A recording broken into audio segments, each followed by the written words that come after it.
Welcome to the Learning to Die podcast. I'm Ian Dunican. And I'm Kieran O'Regan. How do I live when I know I must die? We explore areas of philosophy, psychology, martial arts, culture, existential risk, history, society, religion, science, and anything else that seems of interest and relevance to answering that question. We can only hope that some of what we learn might be of benefit to you too. Namaste, sapiens.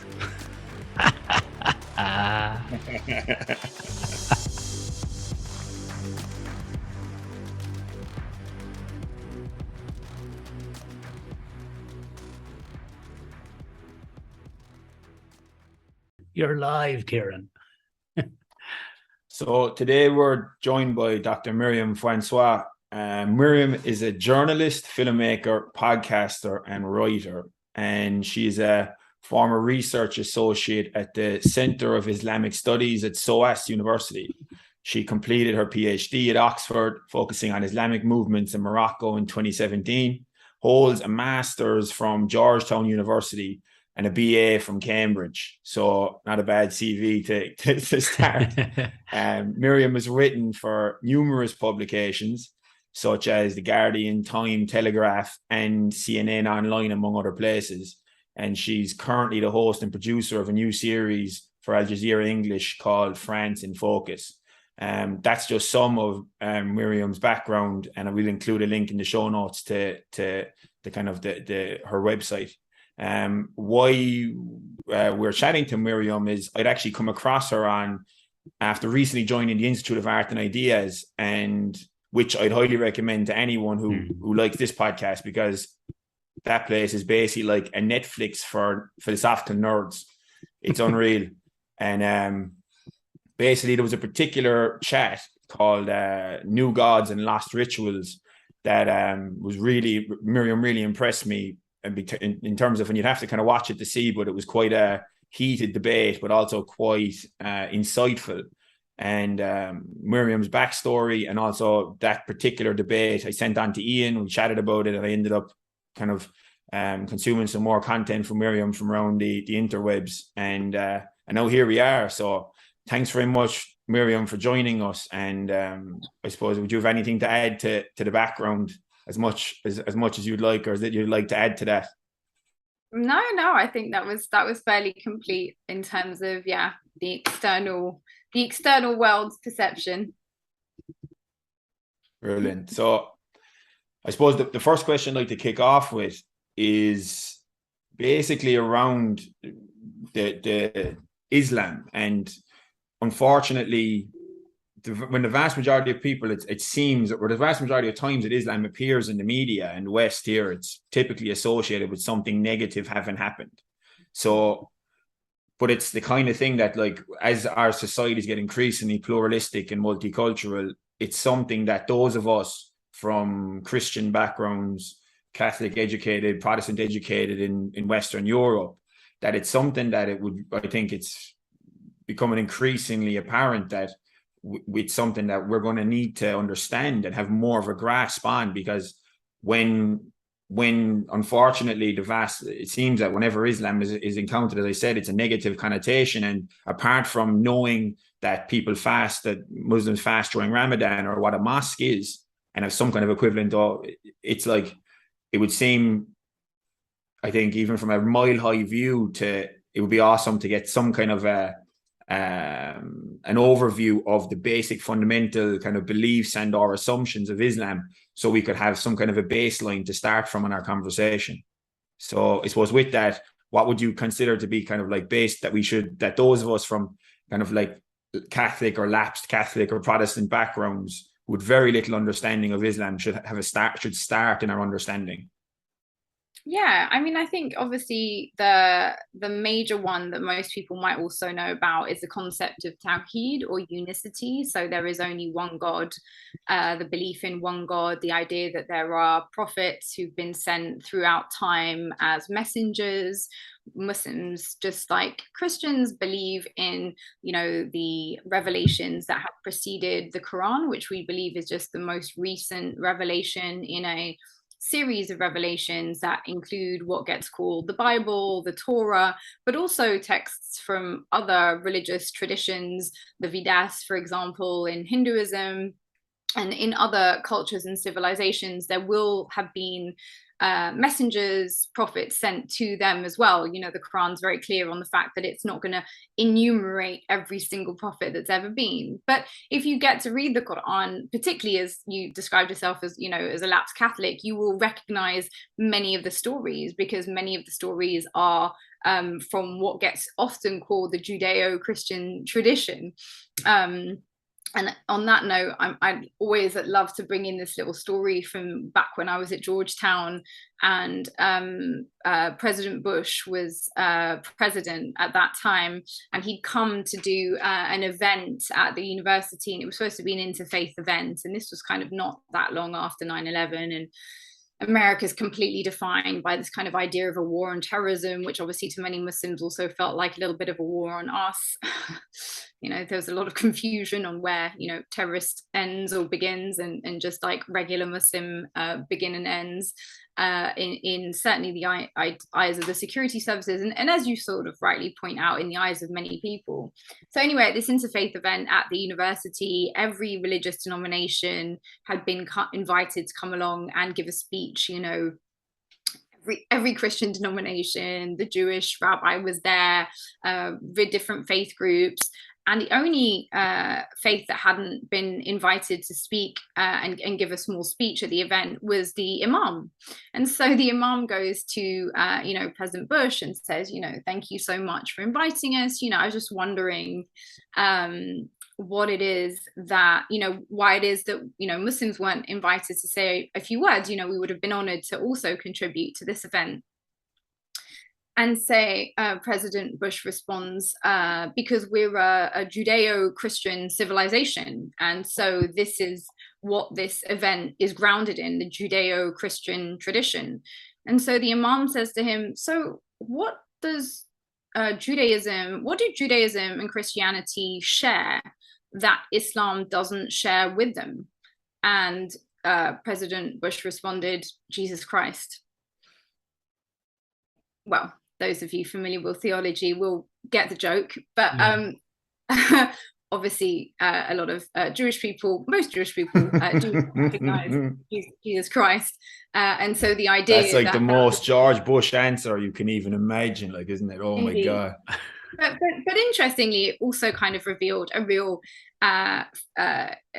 evidence of ignorance around Islam, because Islam does recognize Jesus as a prophet.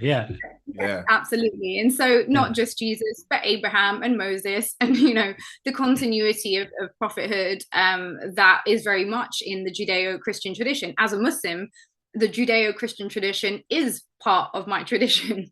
And so I think this construct, which I think is grounded in history, and of course in the fact that there were sort of competing empires throughout history who sort of defined their missions in theological terms, when, you know, most of the time we're really talking about power and conquest, but obviously they're sort of dressed up in these ideals of, you know, the Christian crusades against, you know, the Muslim heathens. And so this idea that we're so very, very different, but actually when you get to the nuts and bolts of it, you know, the heart of Islam is very much pushing you to do the same things that I think actually most major religious traditions I'm familiar with encourage you to do. So we obviously have, you know, the 5 daily prayers, which you would argue are sort of 5 daily points at which you reconnect with God. For me, I see them as, you know, life can suck you into the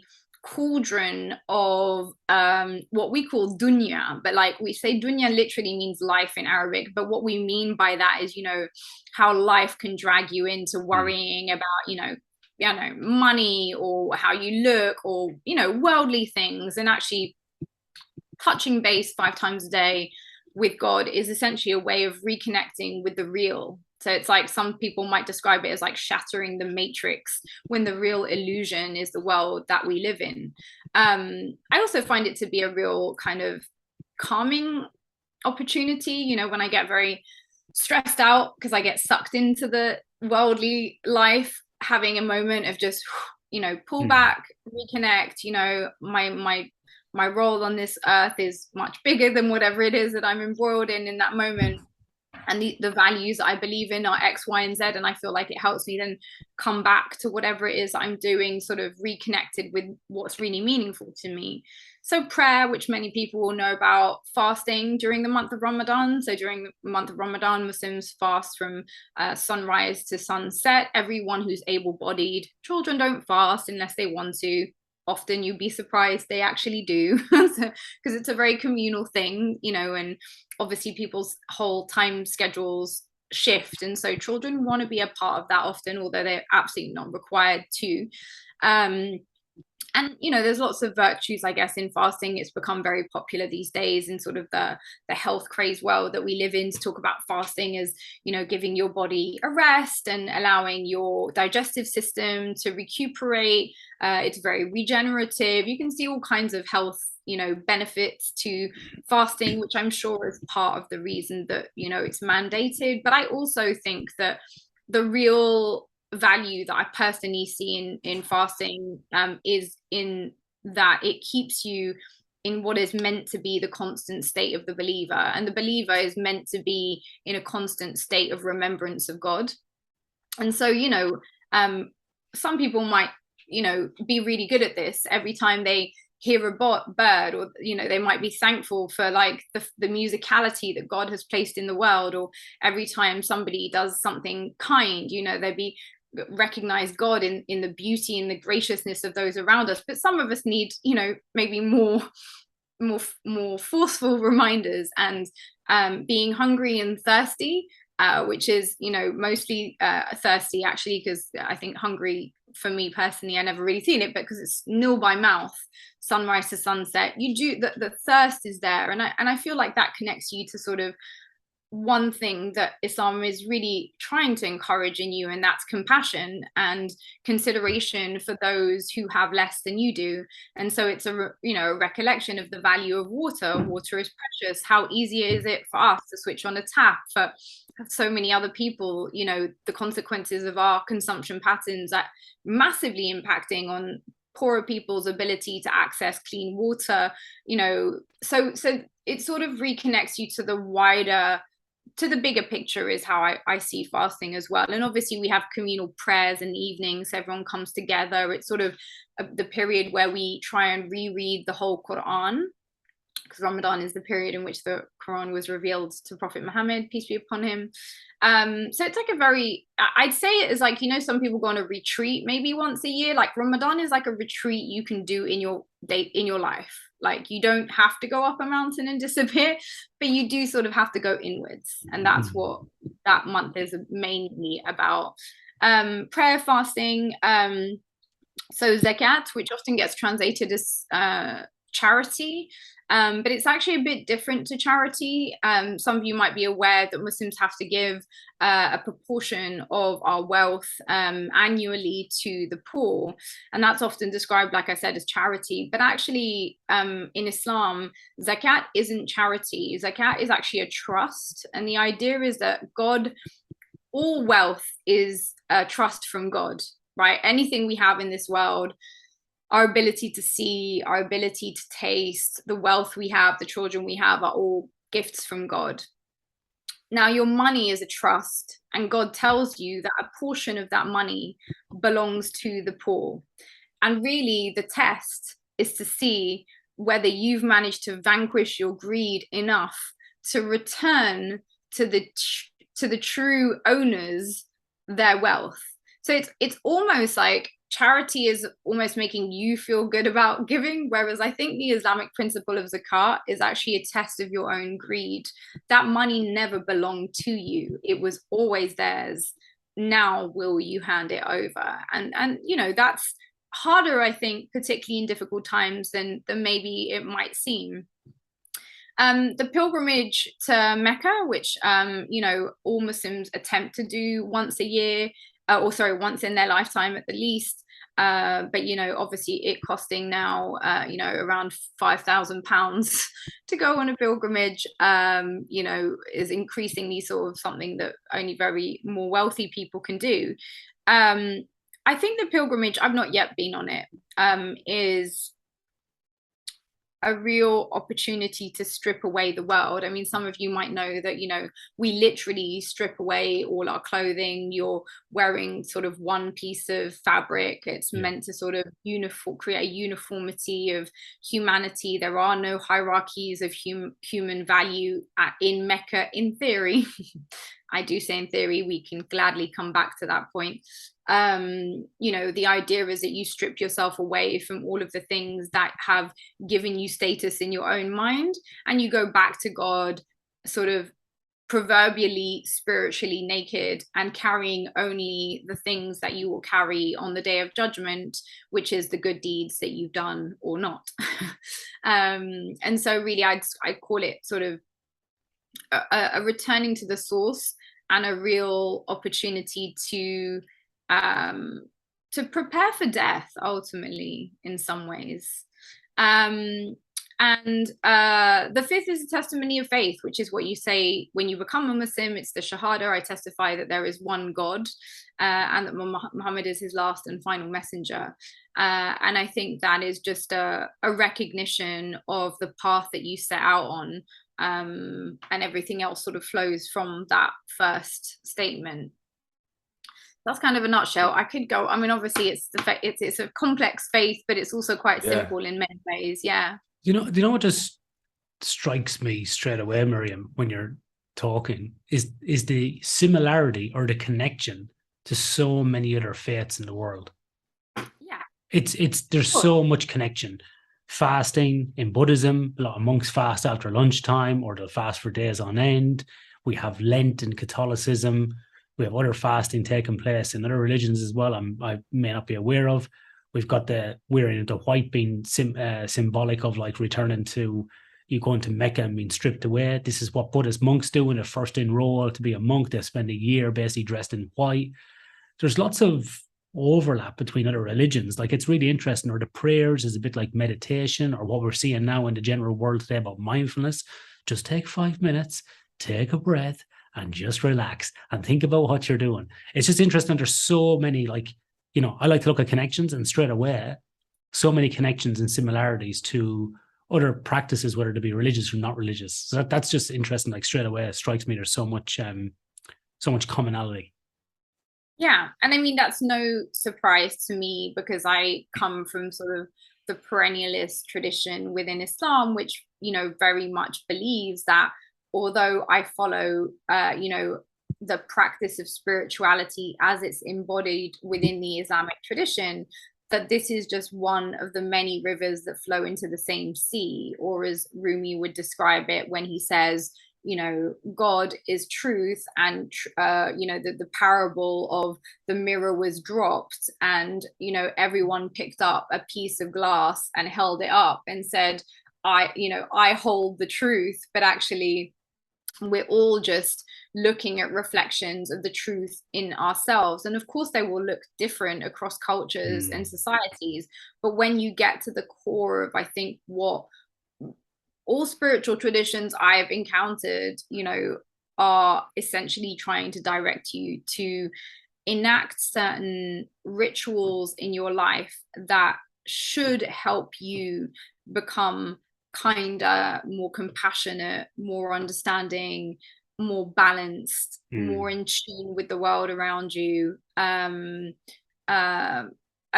positive force in this world, a carrier of God's values on this earth. And that's what I think it's kind of all about, really, whatever river you choose to flow towards that sea in. Yeah. Sorry, Karen, I just want to ask one more question on the back of this before I hand it back over to you for a second, because this just is a nice, perfect time to segue into just another question I really wanted to have from Myriam today, which is, Myriam, when I was younger, probably about 18 or 19, I was in the military. I spent 5 years, and one of those times I actually spent in South Lebanon, on the border between Lebanon and Israel. And I found it quite ironic, as a lapsed Catholic at the time, I was sitting in between Muslims and Jewish people fighting, and I felt like Rodney King. Why can't we just all get along? Like, we all believe in a God. We're not fundamentally trying to do anything bad. And sort of based upon your last statement there, and this is something I've come to kind of a conclusion over the last few years, is like, I view this as like what Miyamoto Musashi said, like, there's more than one way to the top of the mountain. This is like if God is a central, if we can just imagine it as a center on a top of a mountain or top of a pyramid, are we all just taking different paths to the same thing? Is this your understanding, or is this your belief that's where I've kind of landed on with religions? I just think it's all different avenues to the same thing. I absolutely think that is the case. I think that and I think there's a lot of virtue and value to be gained from understanding other people's roots actually as well.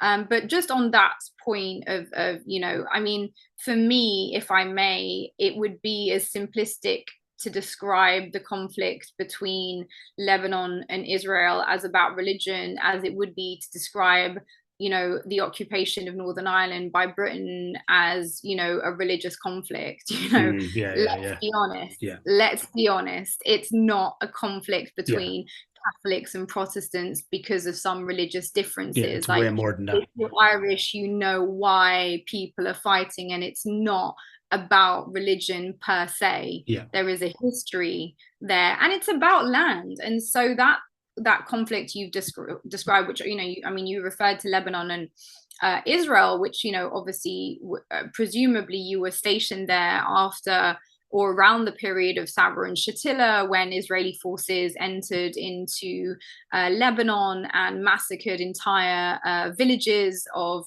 Palestinian refugees there. I mean, we're talking about a conflict that is ultimately a legacy of the colonial or enduring colonial era, whereby foreign powers decided that a portion of the Middle East, I mean, they'd already cut up the Middle East and apportioned it to themselves, right? Between the French and the British, the Middle East had been carved up. Sorry? The Sykes-Picot Agreement after World War I. Exactly. Yes. And so it's no different, obviously, in Palestine, except that for some reason we fail to recognize the colonial continuity of Britain handing over land that was never theirs to give to a Jewish population that was predominantly European. So it was essentially, I mean, if you take away the fact they were Jewish, it's predominantly just European people being taken and placed in another part of the world and given, superior military rights, superior human rights, and complete control over a region to the detriment of the native population. I mean, to me, this is not a religious conflict at all, and I've lived in the region, and it's, religion is the least significant factor in that conflict, in my view. Just like I'll never accept people saying to me, oh, as an Irish person, I don't understand why Catholics and Protestants can't just get along. And I just think, wow, I mean, if Britain wants to, return Northern Ireland to the Irish, then I'm sure that Catholics and Protestants will get along just fine. Might be a financial problem more than a religious problem now, I think. Sure, for sure. Yeah. And of course, once you've created settler colonial populations, there are Irish Protestants who've been in Northern Ireland now for generations, and who think of themselves very much as Irish as anybody else, and that's fine. That's not for me to tell them different, but for me to erase the reason that there are large Protestant populations in Northern Ireland, no, you can't erase that history. There's a reason that's the way it is. Ironically, coming from an Irishman living in Australia, anyway. I really want to come back to the perennialism bit, because it's so, with myself and Ian have had quite a few discussions around this, but before that, there's, I think, one kind of last point on Islam. If you could elaborate a bit on some of in Islam, what you often hear of is like the two main branches, obviously being Sunni being the majority, 85-90%, and Shiite being like 10-15%. And then I know Sufism crosses both, mostly Sunni, but some Shiite who partake in a Sufi tradition, from my understanding. So on those three, what are the kind of mile high differences between Sunni and Shia, and then where does Sufism fit into the discussion? Because I know you mentioned Rumi there, and his writings can be read by anyone. Like I think Rumi's poetry is one of the biggest selling poetry books in America, even though it's like what is it, 800 or 900 year old Islamic poet, and it's one of the most popular poetry books in the whole of the US. Or I can't remember when Rumi was exactly, but so his writings are absolutely beautiful. But yeah, so my first thing would be to say that for me, no one can be Muslim and not Sufi. So Sufism is not a separate branch of Islam. Sufism is the esoteric inward journey that you make as a Muslim, and every Muslim is technically a Sufi if they're on that journey.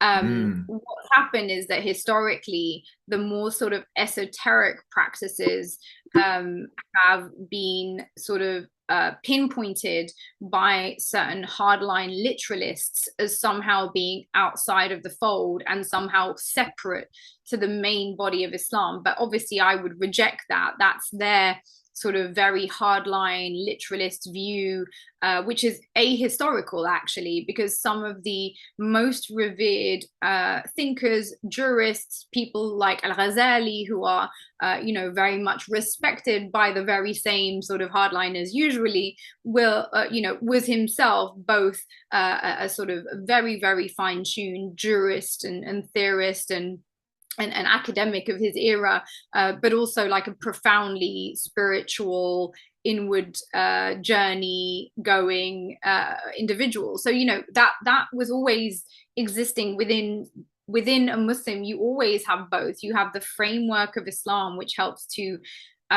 cultivate the inward journey, but to suggest that Sufism is a separate branch, I reject that. And I also think that it's not just the hardliners. I also think that it's also reflective of an Islamophobic wider environment in which nothing positive wants to be attributed to Islam. So we say Sufi, I'm not sure about Islam, but I really like Sufism. Well, if you like Sufism, you like Islam. Like, say it with your chest. It's okay. Like, you don't have to find like an alternative way of saying it.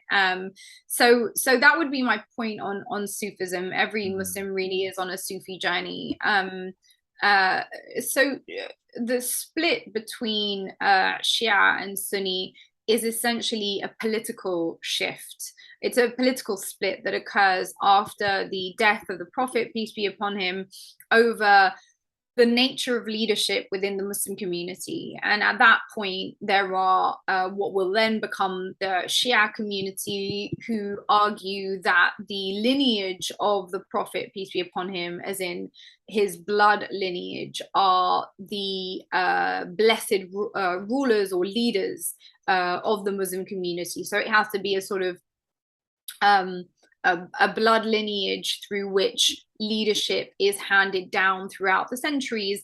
And even amongst some Sunnis, the idea of being a Sayyid or of the blood lineage of the Prophet continues to hold some weight. So even there, Sunnis and Shias aren't completely at odds on everything. They just disagree on who should take over the leadership of the Muslim community after the death of the Prophet. One group that will become the Shias believe it should go through the blood lineage. The other believes that it should go through what then becomes the Sunnis, believes that it should occur through essentially like consultation. People should come together and decide who's the best leader, and that should be what will get called sort of democratic consultation, but not to demean sort of the Shia perspective in that sense of somehow being anti-democratic. I'm living in London, in a country ruled by a blood lineage family, obviously the royal family, so that isn't to say that may not also hold value, but that's essentially where the split comes down to in its essence. And then from there are kind of more, I think there are then differences that become aggravated as a result of that, initial disagreement over religious leadership.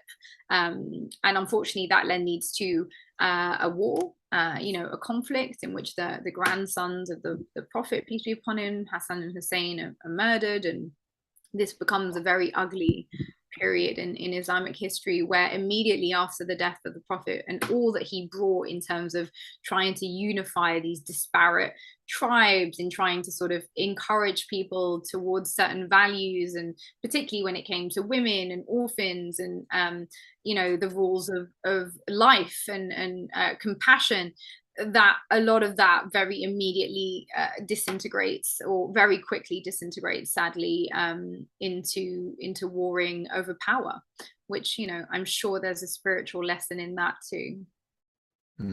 Yeah, and that was that the killing of Hussein, that the Ayatollah Khomeini in the late 70s, and speaking of Lebanon earlier on, wasn't it, the Ayatollah manipulated that festival, the self-flagellation or the self-whipping at the festival, at the yearly kind of commemoration of Hussein.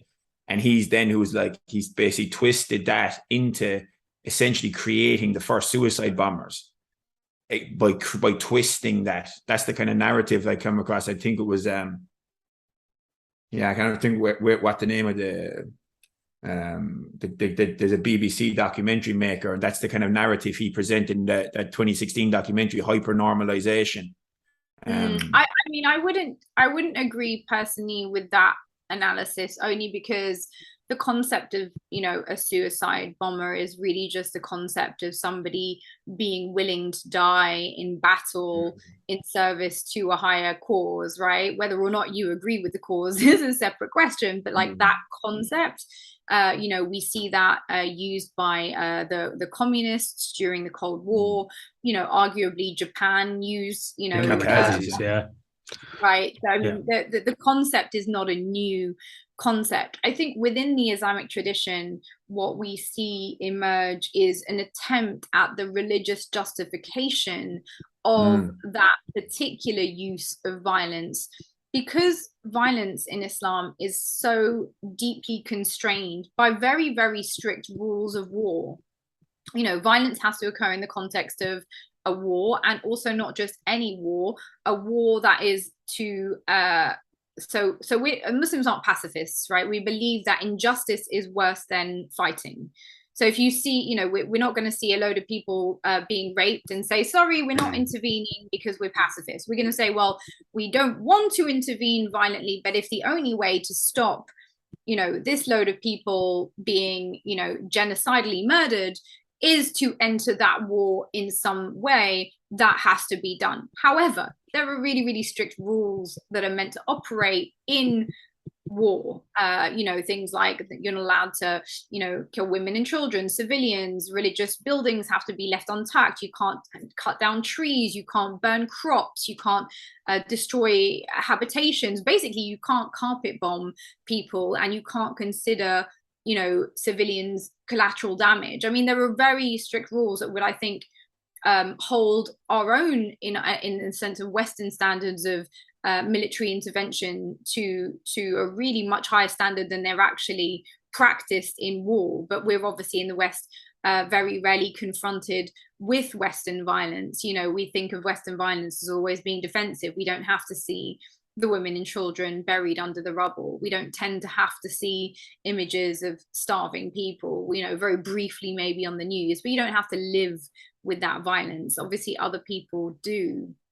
And in that context, they have theorized on how to, defend themselves against, Western encroachment into their lands. And sometimes they've theorized things that have been quite controversial. So the idea, for example, of suicide bombings, which, I'll repeat, is not an exclusively in any way Muslim form of military tactic, is highly controversial. There's many, I'd say actually the majority of theorists, the majority of kind of Islamic thought leaders would probably say it's not permissible for a variety of reasons, but primarily because you're killing yourself, which is also not allowed, but also because of the indiscriminate nature of bombings in general. So that's just on that point. I think that and on the flagellation point, you know, I had a professor at Georgetown called John Esposito, who's Catholic himself, practicing Catholic, and very, very interesting man, fantastic professor. And he was telling me the story of being in a cab in New York he was sat in the back of the cab with a friend, and the taxi driver was kind of driving past a procession of Shias who were commemorating the martyrdom of Hussein. You know, they were self-flagellating, and the taxi driver was saying, oh my God, these crazy Muslims, you know, harming themselves, you know, hitting themselves, what is this craziness? And he's in the back of the taxi, and he goes, don't knock it till you tried it. The guy's like, sorry, what? And he's like, well, you know, I'm a Catholic, and I've been to a few retreats where self-flagellation was part of our practices. And, you know, there's something to be said for connecting with pain and learning to endure pain and the lessons that pain can teach you. So, you know, I don't personally practice self-flagellation.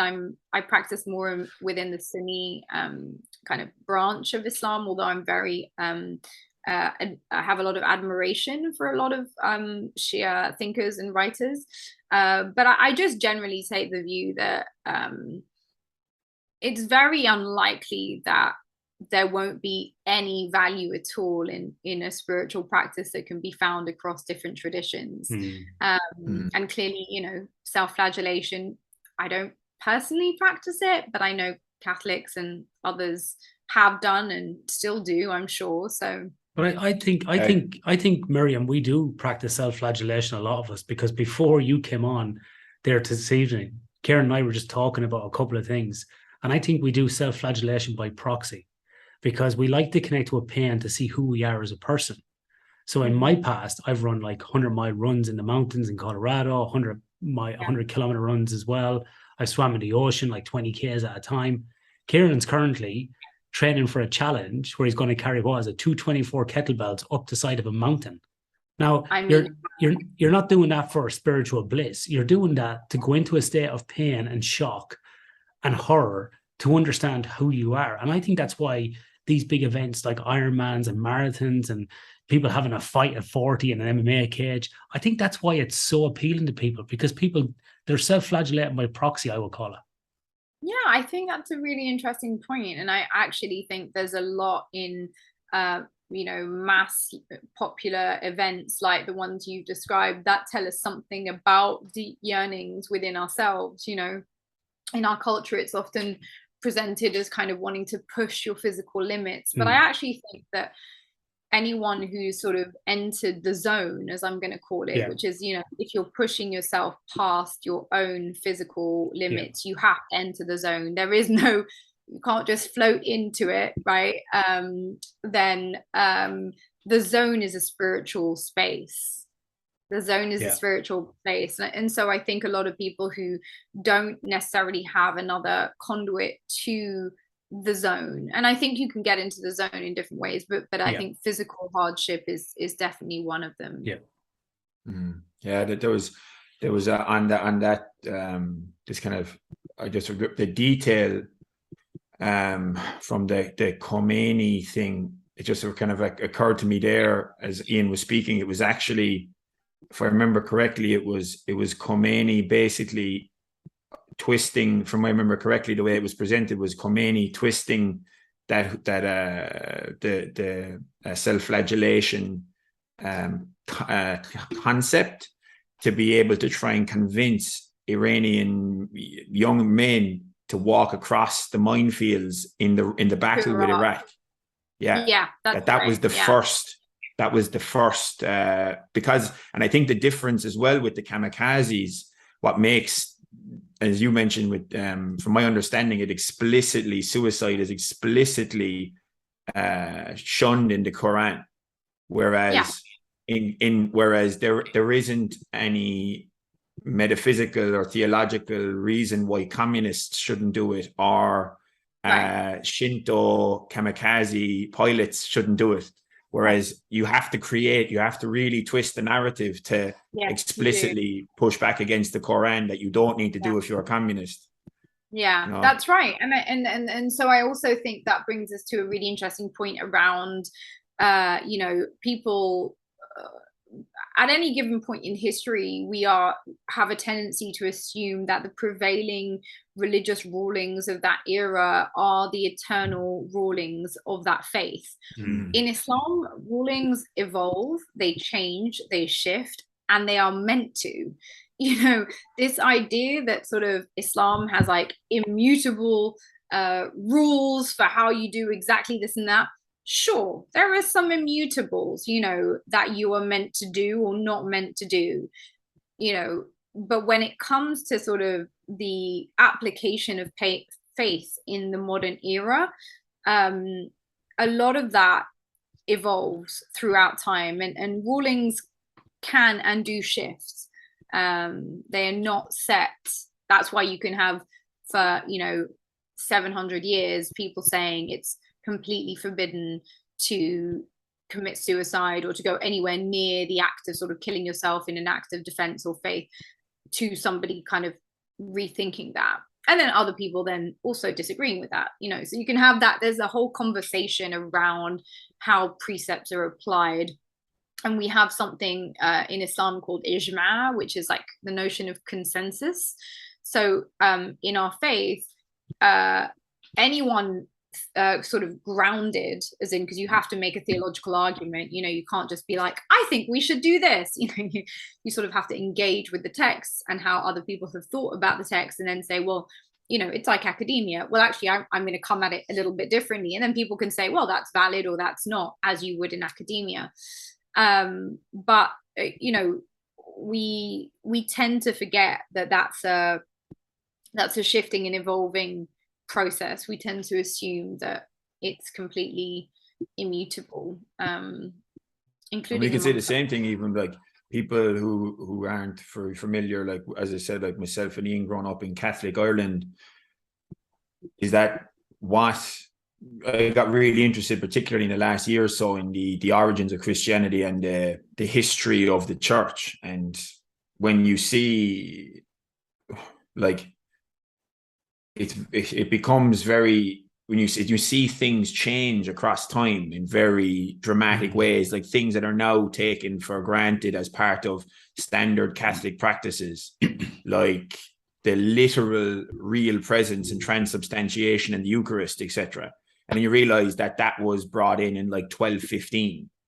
Right. You're like, all right, what are we doing here? Like, and all of a sudden we're like, this is now the way it's always been, except it's only ever, so it's really interesting to then, when you trace it back, and this kind of brings it back to the perennialist chat, because this is the main thing that I really wanted to talk about when you mentioned it in the chat on IAI, was that, so this has been a massive fascination to me for various reasons. So for example, like stuff that I've been reading in recent years and writing about would be like, there's a branch of neuroscience called neurotheology. I think it was founded by this guy Andrew Newberg, and he's got some really interesting study on brain scans of Franciscan nuns, people that he was identifying as Sufis who were chanting and dancing, and Buddhist monks, and looking at brain states, as well as qualitative research on experiences and attempts to articulate the ineffable, essentially.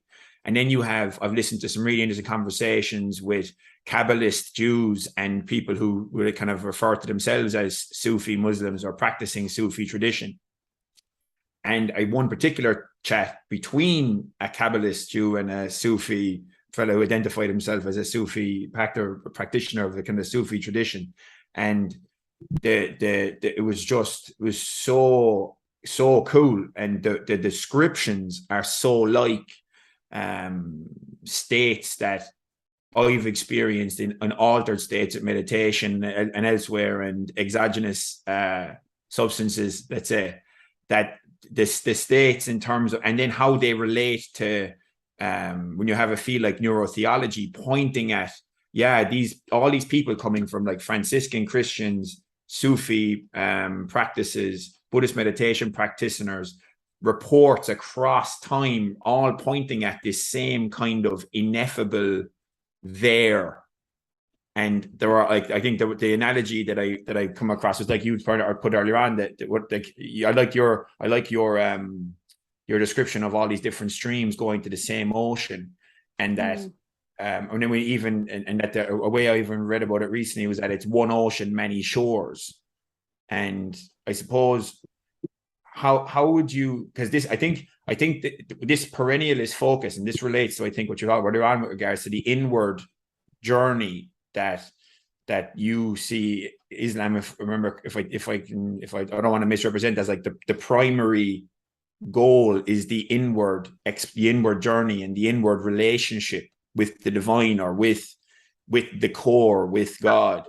That when that's the primary way of viewing a tradition that you're part of, or any of us are part of, the notion of sectarianism then just becomes absurd. It just becomes so absurd that we're going to argue over and kill each other over details, kill each other over heresies, Catholics killing Protestants, killing, like, it's just so absurd as soon as we realize that, hold on a second, we don't, as long as we're not getting in each other's way in making claims of epistemic objective certainty that the other person is wrong, and we're just realizing that these are ways of a person relating themselves to the infinite. And how does a person relate their subconscious their subjective kind of experiential existence with the infinity, or the mystery of it all? Then all this conflict and hatred just seems absolutely ridiculous, so I suppose that's my kind of framing from the outset, kind of a shotgun approach. But what would do you have anything to comment on there, on that kind of framing of perennialism? Yeah, I mean, I think, first of all, I have so far never come across a so-called religious conflict that I actually thought was about religion. And so I'm not saying that they don't exist. Maybe somebody can show me one that really is. But most of the time, I feel like religion is the idiom in which conflicts over power, territory, whatever it may be, are expressed. And so in that sense, I think that they are a popular vernacular for essentially bolstering support for whatever conflict said leader has decided is going to be the conflict of that time, or whatever military advances, military goals this leader has decided on. If you couch that in the lexicon of religion, you turn what might otherwise be why would we send our sons to die in this, to, it's your spiritual and religious duty to protect, the core of who we all are. And obviously that's, I think, a much more powerful tool for social mobilization than, straight military arguments. So I definitely think that religion is often used in that way. I mean, I think my big one around arguments around sectarianism, and actually even arguments over, I used to do a lot more public debates around religion, and yes, you did a show called The Big Questions, and I kind of moved away from that very, very deliberately at a certain point, when I just decided, like,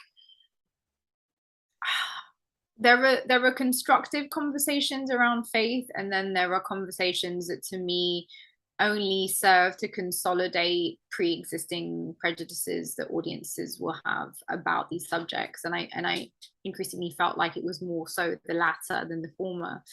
But I do think that what worries me for people of faith who take the view that they can argue even to the point of violence with others about our beliefs is that it suggests a sort of innate arrogance around knowing, that I find at odds with what God tells us about knowledge itself in the Quran. So, the Quran tells us very clearly that we will never fully know God. God is, we are like tiny little parts of, her creation. We're part of this like, matrix, for want of a better word. And to think that little me is going to understand all of this and what lies beyond it. Most of us can't even master one field of study. You think you're going to master the understanding of the universe? Not just the universe, what brought the universe into creation? I just think, source of all existence, like. Yeah, I just think, whoa, take a seat, buddy. Take a seat on this one. It's okay to sit that one out. It's okay to say, this is what I believe, but I'm not going to be so sure about it that I'm going to fight you on it. I'm more likely to sort of say, this is what I really believe, but actually, I could be wrong. I'm just a little, sort of semi-developed bacteria on this planet. Who do I think I am to start telling other people? I'm just not, honestly, I don't really think people who understand spirituality, and that, I'm not saying I do, but I know people who I think do, they will never try and impose their belief on someone else. You've got to come to that place or not of your own accord. And it really is between you and God, which is why in the Quran, we're told kind of very clearly that, on Judgment Day, you won't know your brother or your mother, and your child won't know its mother, because it's really just you and God at the end of it. So I find the idea that you would somehow feel so sure of what you believe that you'd be willing to go against what seems to be a central tenet of not doing harm to others. It just doesn't really stack up to me. And so that's where it kind of ties in, I think, much more to individual psychology. And a lot of masculinity is perpetrated by men. A lot of violence is perpetrated by frustrated, angry men in very specific, socio-political contexts. And I tend to look more so there for the answers than I do within texts, which I think often those same people don't even really know that well. I think you make an interesting point there, Myriam, about because Kieran and I have discussed this, and I think we all have probably seen this in our own professions as well, the Dunning-Kruger curve, or the Dunning-Kruger effect, where people are so sure with no information. But I think what gets overlapped in that Dunning-Kruger curve when we talk about religion and spirituality is the lack of tolerance, or the lack of an ability to have a respectful conversation like we were discussing at the start. And that's what gets me as well. It's like people just can't have a conversation about these things, and they get so emotive, but get so definitive and defensive about this is the right way. I find it fascinating that they're so sure when none of us have crossed over and know we don't know what happened before we were in existence, for sure. We don't know what's going to happen when we die, for sure. We don't know. We hear stories, we hear accounts, we hear things that happen, but we don't know.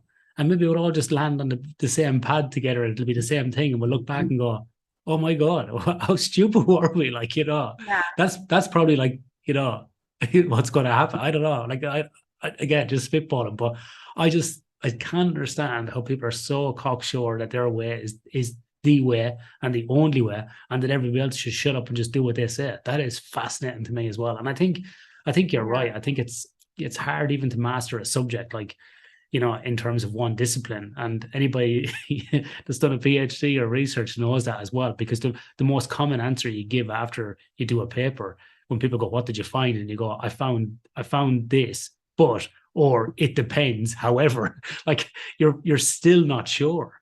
So it's fascinating. It's hilarious to me, like when I finished my PhD, people were like, oh, you're an expert on Morocco now. And I was like, no, so if this is Morocco, I'm a, semi-expert on like this tiny little sliver, grain And so please never think of me as, a Morocco expert. Like, that's an insane idea. So yeah, but ultimately I think it comes down to a form of religious arrogance, and I've spoken a lot in my public speaking about religious arrogance, because I think that it's like the worst form of arrogance. I mean, generally speaking, not a fan of arrogance, but religious arrogance, the idea that somehow your understanding of faith makes you endowed with the ability to look down, denigrate, hold poor scorn over others. Like, what spiritual tradition are you tapped into? Because none that I know would ever advocate that once you understand it, that you would hold that position. It's almost exactly the opposite of that. But you end up with a really dark scenario, and this happens across all aspects of society, where there is a kind of I guess there's a situation where nodes of power, or kind of centers of power, attract kind of broken people who crave power kind of for its own sake. So if, like, for example, like I have very little doubt that, for example, like Ireland had some quite a kind of a totalitarian 5 or 6 decades with a particularly restrictive, binding, really dogmatic version of Catholicism that was very Irish. It was a particular, because like we're both reading a book at the moment called The Best Catholics in the World. That's basically about 20th century Ireland. It's really interesting. But even just from talking to my parents and growing up and growing up after coming off the fumes of it, it was a very particular form of Catholicism that wasn't what was on the mainland. It wasn't what was on. And maybe I think that's just what you get when you have a monoculture of some form, when you don't have, there's something really beneficial about multipolarity at stopping, or at least putting the brakes on dogma and witch burning.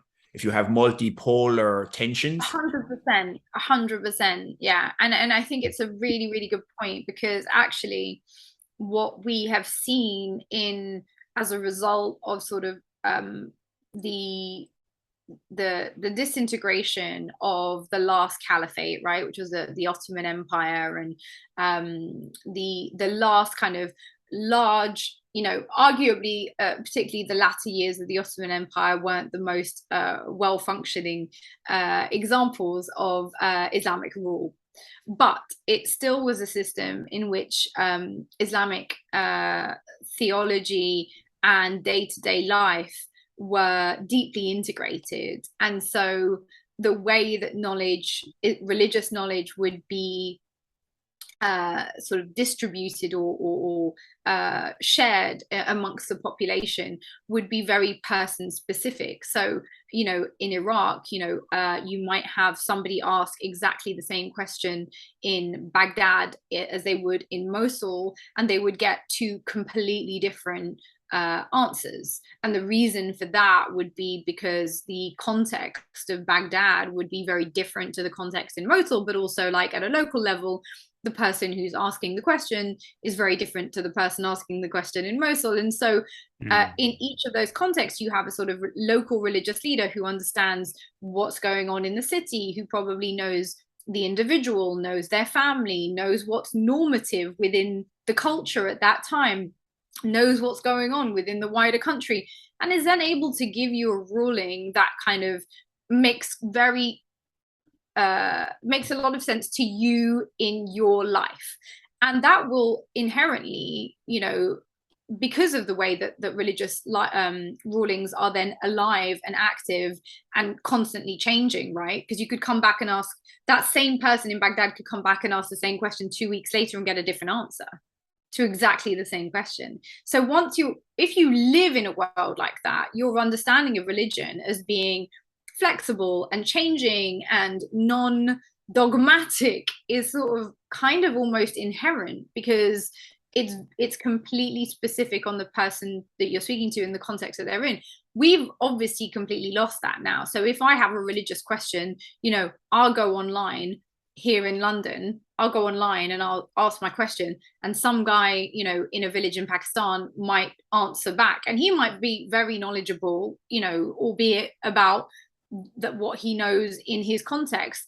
But what does he know about my life? What does he know about me? What does he know about what's going on in London right now, and the way that we operate and the challenges that we face? And so there is no one size fit all ruling in Islam. But because we've now lost the complex religious edifices that provided us with a much more flexible way for religion to operate, we are effectively left with people holding on to dogmatism as one of the only ways to hold on to a sense of structure within the faith. And that's a real tragedy. I mean, that's a historical, political tragedy. You know, that's the West going into Tunisia and shutting down France in particular, shutting down, you know, the oldest center of religious learning, the Zaytuna. You know, it's eradicating, you know, all the major Islamic universities. It's disintegrating the structures that allowed religion to be responsive and reactive to people's needs, because it also then provided a framework which could allow for the organization of religiously grounded resistance to colonial rule, right? And so that, you know, they didn't care as much about the religion per se. They cared about the fact that the religion could say, hold on, these guys are coming in here and killing women and children and taking all our shit, so maybe we have an argument for fighting back here. And you know, they get together and say, well, yeah, there is an argument for resisting this, actually. You know, be careful in how you do it, but yes, absolutely, you should resist it. But obviously, you know, it's very difficult to resist it when the military might that you're faced with is much more indiscriminate, arguably, in its forms of violence. You know, and if you want to learn more about colonial violence, all you really need to do is read Frantz Fanon. You know, Fanon, who was a French Martinican psychiatrist from Paris, who moved to Algeria and saw, you know, exactly what the French were doing in Algeria, and essentially became one of the foremost intellectuals of the Algerian resistance, despite not being Algerian, because he saw what the violence of the center was doing to the margins, which is what most of us who stand in judgment of, you know, how other cultures operate and how other peoples behave, you know, we don't. You know, you want to judge Palestinians, go and spend, you know, a week in Hebron, or Al Khalil as we call it. You know, you want to judge Iraqis, be my guest, go spend a month in Mosul. I think it's such a true thing. Like, you know, I've had the great fortune of traveling around the world, either on holidays or in the military or working in different companies. And I've been in places like Kazakhstan, Lebanon, Israel. And when you put yourself in, or I've traveled around Africa, and when you put yourself in that culture and you talk to people, you find that, you know, whether it be in Israel or Lebanon, you've actually got more in common than we think. And 99% of us just want to have a peaceful life, go about our business, make a decent living, care for our family and friends, keep our head down, avoid any shit, and just and then relax on the weekend and maybe have a drink or some chocolate or whatever and kick back and relax. 99% of us have this overlapping shared value. And if I've gone to a mosque to look around, or a church, and I've gone, is it okay if I come in? People are like, come on in. People, or a Buddhist monastery or a Taoist monastery or a Hindu temple, come on in, look around. And so it's interesting that in a world where we're constantly in this news cycle, and you'd know this better than we would, Myriam, because you work in this area or you touch into these areas, this constant feeding of like getting people amped up about, you know, news cycles and so on. When you don't connect with that and you connect with people, it's a very different world. Absolutely. Very different. Yeah. And on that, so like on that, I suppose building on that kind of question, this is kind of something that I found really interesting. I suppose the difference, how I set this up. So along that kind of line of, I suppose, nodes of power, centers of power being kind of magnets for broken people, and you see that across all sorts of any domain, any ideology. It doesn't matter. It's the same. Like Hitler was a communist before he was a fascist, because that was the thing that he could gain some status in, until all of a sudden he was sent to do to keep an eye on the Deutsche Arbeiterpartei, and then eventually started to realize he was good at talking. But he was a communist before that. At least from my understanding, like there's like photos of him with a red armband on at a funeral of a communist in Munich, I believe. But so like broken people will be attracted, and that's where you kind of end up in this scenario where, from a political perspective, it seems that the kind of situation, the best at the moment kind of situation that we have, for all its flaws and the fact that it tears up social glue, it tears up traditional ways of living, and it treats individuals like specific individual economic and political units rather than part of a community, is liberalism. Like, I mean liberalism with a small L, not like a political party. I know it means different things in Australia as it does in the West, etc., where you have this focus on a shared objective workspace that we can operate in as individual units. But then the bright side of that is it means that you have what we know of as liberal democracies, or you have the ability to property rights, and you have the ability for freedom of free press and this kind of stuff. But you also facilitated within that is a separation of church and state. And from my understanding, a difference in Islam versus Christianity is that Islam also has political structures built into teachings, where Christianity wouldn't.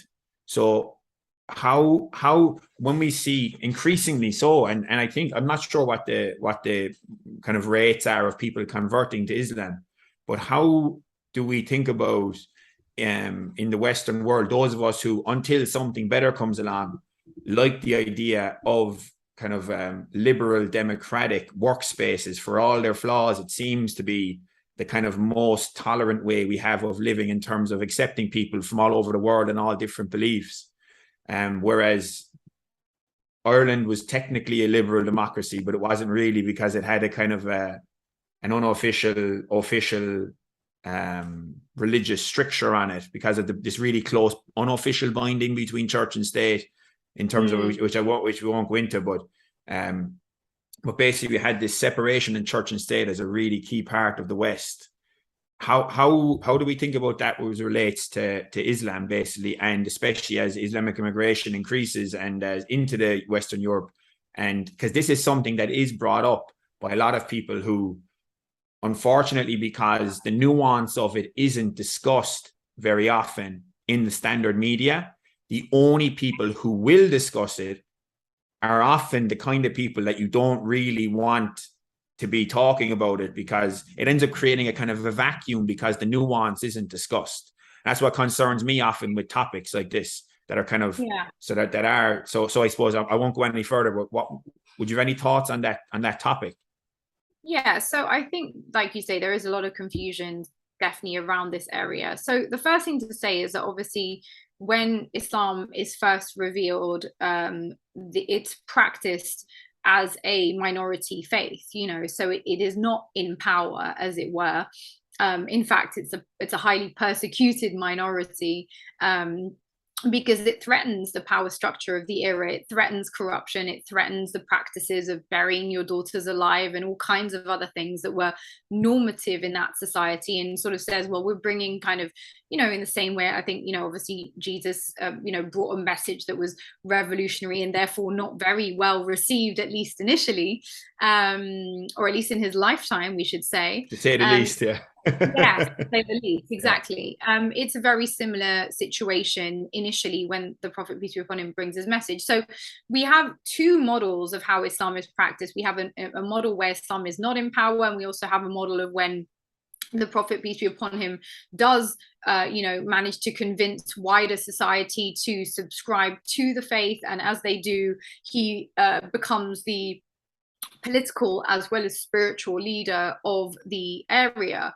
Now, that doesn't mean that you can't have Islam without the political, because we, like I said, did have a period where we did, and that functioned fine too.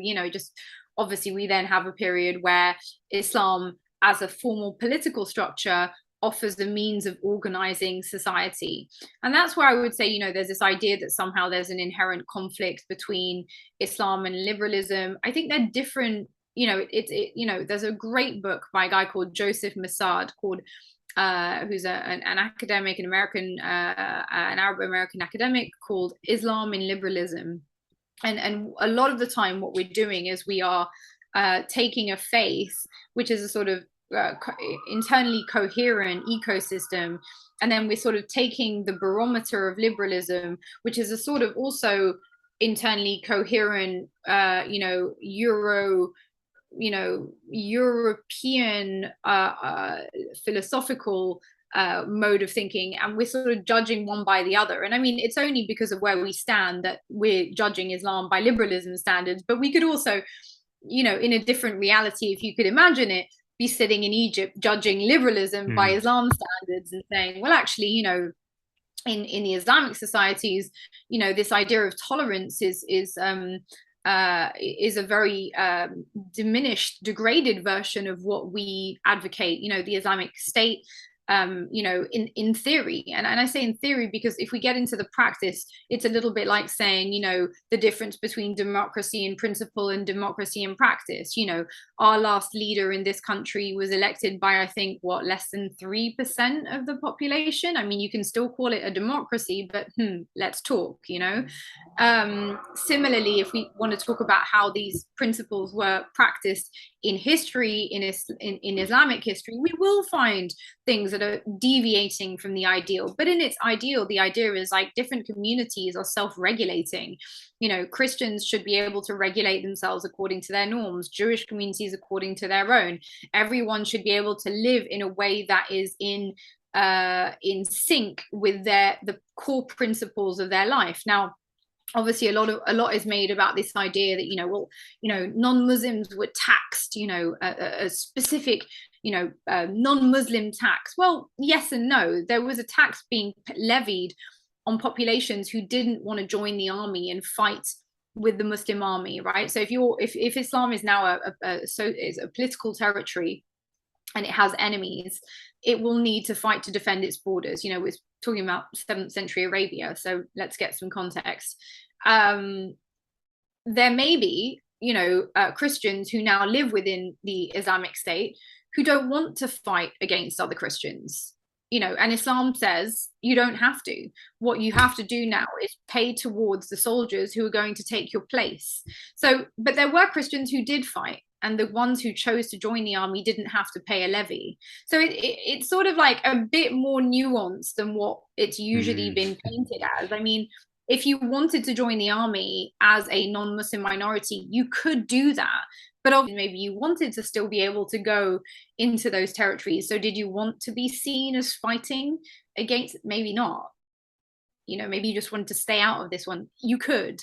So I think there's firstly this, clearly there are other modes of organization that have existed in other societies and cultures outside of liberal democracy. And I think that it's only a very sort of Western-centric lens that means that we don't recognize that. I think actually, if we step out of the West, it's possible to see other forms of political organization that could lead to interesting questions about how our current democracies operate, particularly a democracy.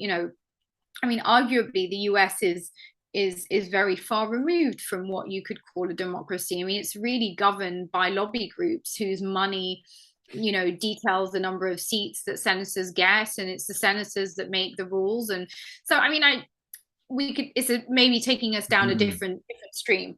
What I will say is, I know that before we had this chat, you sent me this thing saying, 20 some percentage of young people in the UK support Sharia, and this is very worrying. And I was reading it with slight sadness, because as a Muslim, of course, I believe in Sharia. Sharia is essentially it's divine law. It's divine law. But where the misunderstanding happens is that divine law is not a set of prescriptive rules. It's a set of higher principles that then have to be rethought and reimagined in every new context in which those laws need to be applied. So how do you apply justice in a particular society? How do you apply fairness in a particular society? Well, obviously that's going to look very different in the 7th century than it would do today, but that's still Sharia. Do you see what I mean? It's the higher principles of the law that are immutable, not the way that they were practiced in the 7th century. And so it's almost like a trick question, in my opinion. Do you support Sharia? Because as a Muslim, I read that question and I know what the person's getting at. Do you support cutting, stoning adulterers and cutting off hands? And it's really frustrating because obviously I don't support that, but I support the intention behind the laws, that those principles, the immutable principles behind those laws, which was ultimately cutting the hands of the thief, is how people used to, in the 7th century, protect from theft. Do I think we need laws to protect against theft? Yes, I do. Do I think that the same laws that we used to apply back then should be applied today? Probably not. That's kind of not necessary anymore. We have other ways of doing this that are kind of probably better than what we had back then. I think, sorry, Mary, I think just on that point around that Sharia law stuff, and I am definitely not educated in this, but from what I have seen come across in the media here in Australia, because parts of Sydney wanted to have this as well, is that people, and I don't know if this is right or wrong, but how it's promoted is that if you live in an area of Sharia law, like a suburb, you have to wear a headscarf regardless of your religion. You have to abide by all the Muslim rules. And so it's like, that's how it's promoted out through religion. Exactly. Out through the media. And I think, there's been a lot of debunking. At one point there were claims that, there are Sharia enclaves in the UK. And actually, a load of journalists went out to try and find these enclaves and, didn't ever find them. I think that, if your question is, are there some people who continue to have a really basic understanding of how Sharia law should operate in the 21st century? Of course there are. Yeah. Is that a product of the eradication of our centers of religious knowledge? The fact that today the Muslim majority countries are not necessarily, producing the next generation of Islamic intellectuals capable of providing the answers that young people need. That's also true, and are there a whole load of angry young people in Western contexts who feel like they've been marginalized at every level and who are now sort of rebelling through some kind of idealized version of, an Islamic identity, which is actually profoundly disconnected from the core of the faith? There is a load of that too. All of those things can be true, but to sort of throw out the notion of Sharia and to make it a bad word, to me, is painful. It's a little bit like, the idea that jihad is a bad word. Like, jihad is the striving to become a better person. It's literally like the struggle of your lifetime to become a better person, according to the principles of the faith. And the idea of the external jihad, of going out to fight, is considered to be the lowest form of jihad. The highest form of jihad is against yourself. It's against your ego. It's against the lowest parts of yourself. And there would be people who would come to the Prophet, peace be upon him, and say, I want to go and join the jihad. And he would say to them, and these were military expeditions to protect the empire, he would say to them, are your parents alive? Yes. Go and look after your parents. That is your jihad. These notions of what these terms mean to us internally as a community are completely lost. And so then you end up with almost like Mickey Mouse, well, much more terrifying than Mickey Mouse, but Mickey Mouse versions of, really sacred terminology. And so, it becomes very difficult to have that conversation when, on top of it, as a global community of 1.8 billion Muslims who don't agree on very much at all, can we provide you with the sort of reimagining of what a positive version of Sharia in our era might look like, no one's really doing it in a way that I think is productive. And there's a few people. There's a guy called Khalid Abul Fadl who runs an institute in America who's trying to do this stuff, and I think doing a pretty good job of sort of reimagining Sharia in a modern context. And you know, he gets called a liberal all the time, and I think he's always sort of saying, no, I'm not a liberal, I'm actually just a Muslim. You know, but there's this assumption that somehow if you're not advocating for, you know, harsh corporal punishments, that somehow you're some kind of wishy-washy Muslim. And, you know, it's a little distressing to me that, you know, people don't consider that maybe those are the outliers and maybe the majority are the inliers, you know? It's like that 80-20 rule. The 20% are getting 80% of the coverage, you know? It's a classic thing. And it's like saying that all Christians are the same when there's Catholics, Protestants, Orthodox. You got those people in America. Yes, the evangelists. Or then even like the I can't remember the name of Louis Theroux and some documentaries on them. They're in the Southern Baptist Church somewhere. They're holding signs saying like, you know, God hates fags and all that. But then you got the other end of the spectrum where you have Christians who are like in the Uniting Church in Australia, which are welcoming gay people in or welcoming refugees. So on that spectrum, you can't say that all Christians are the same as well. And I mean, imagine getting all those people in a room and saying to them, okay, guys, the PR is really bad on Christianity. Can we get a unified line on where we stand on this issue? Yeah, on just one issue. Yeah. You know, it's not going to happen.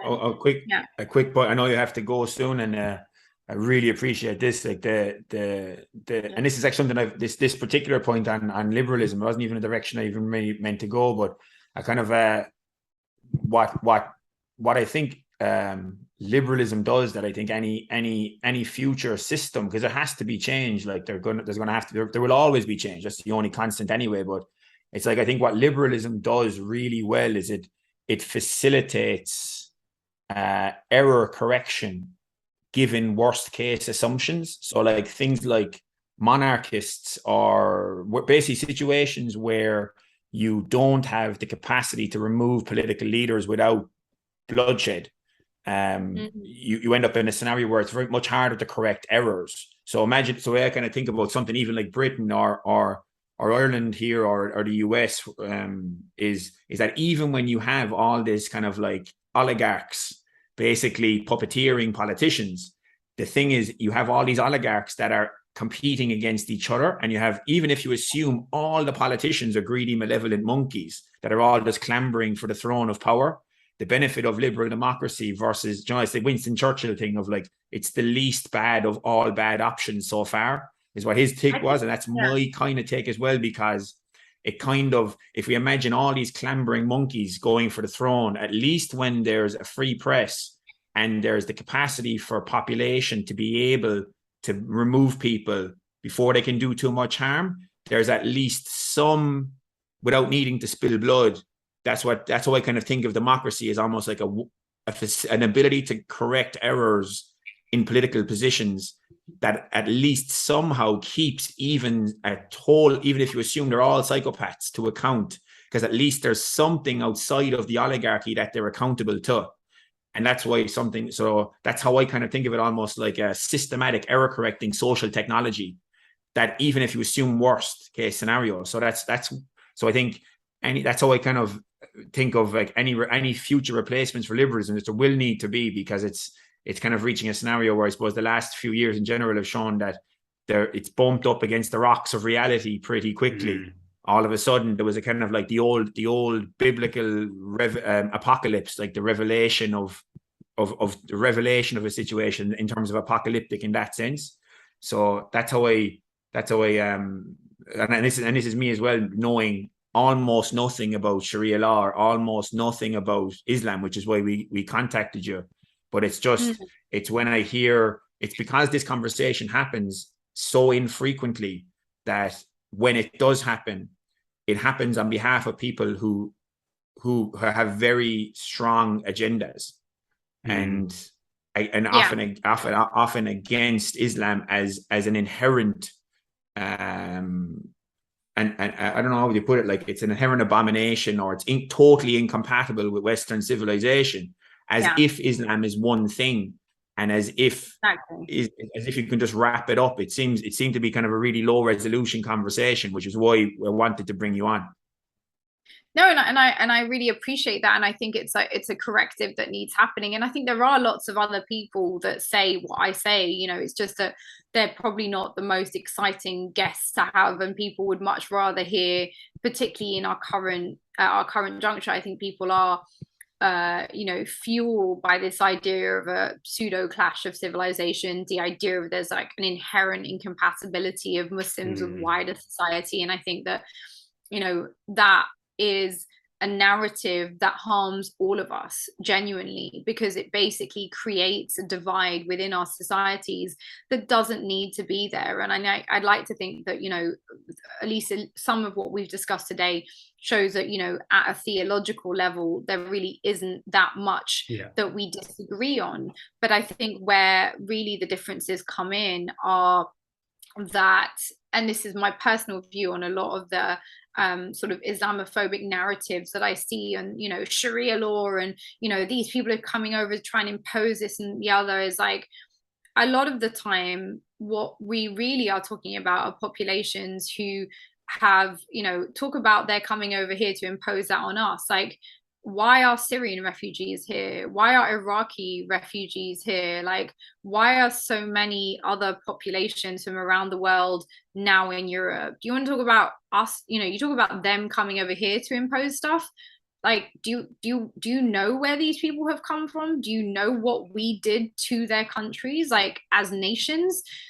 If anyone imposed anything on anyone, it was, the idea that America was going to bomb Afghanistan back to the Stone Age, that, America would similarly be bombed back to the Stone Age. And that's literally, what they did in Iraq. I don't know if you know much about the history of Iraq, but Iraq historically is one of the most educated countries in the whole region, highly educated, like really high levels of PhDs. It's got some of the most historic centers of Islamic learning. I mean, it was, Baghdad for us is like Harvard, and, look at Baghdad today. And then you want to come and say to us, why is your religion pumping out hate? What has Baghdad been showered in for the last however many years? Violence. And then you wonder why the language of religion that comes from these places is couched in violence. Well, Fanon says this, the native speaks to the colonizer in the language that they taught him. If you come in violence, what language are you expecting people to respond in? I mean, I'm sure we can all sit around and say, but we should all respond in peace and kindness and love. Sure. Like, when your kids are being bombed, when your mum can't access medical treatment, these are very, very real contexts that we've created in Muslim majority countries that people are still struggling with today. And I think when you seek when those same populations come here and they essentially want to be able to practice their faith in a way that, does require certain adaptations, women only pool hours, but, that's not just for Muslim women. There's a whole load of other women who benefit from women only pool hours. I used to attend one myself, and there were several women, particularly there was a group of women who used to come from a weight loss group who used to say, we actually much prefer coming now because otherwise we get loads of strange looks. And they were sort of trying to get back into exercise. And there's all sorts of people who benefit when we create spaces for others. It doesn't have to be that accommodation is, a begrudging tolerance of the other. It can be that actually in creating space for others and how they need to live and practice their faith conditions will open up space for others and create, an enriching new dimension to our societies. And I think we tend to always be in this reflex of like, why are we having to make these changes for Muslims, rather than we're a society, we make changes and adaptations for all our citizens, regardless of creed or color. And that includes Muslims. So why is it such a big deal every time that it's got to do with Muslims. And I think that isn't necessarily to do with what the adaptation that's being asked is. I think it's to do with the fact that our community continues to just be perceived as a problem community. And I'm not saying, again, we're perfect. Do Muslims have lots to answer for in like bad behavior that's completely antithetical to the spiritual tradition we are beholden to? Of course. Are there Muslim criminals? Of course. Are there Muslim people who do bad things? Yes, there are. But I mean, to lump them into the faith group, I think is sort of not a helpful way of trying to interpret that behavior.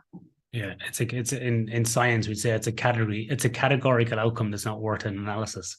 So it's just not worth. It's got no meaningful result, for us. Sort of why look at it. Myriam, I'm very respectful of your time. I want to let you go, but I just think that before you go, two big words came out from me today: understanding and tolerance. So thank you very much. Really appreciate your time. I feel like we could spend probably 2 to 3 weeks with you one-on-one getting educated in this area. It's so hard for us to ask lots of questions because we have so much to learn. And so thanks very much for bridging this gap for us today and getting us on this journey. Really appreciate it. Appreciate you getting me on, and I happily, continue the conversation if you guys ever want to continue it at another date. Oh, definitely. We definitely want to have you back on because there's so much to learn in this area. So we'll definitely be in contact. Yeah, thank you.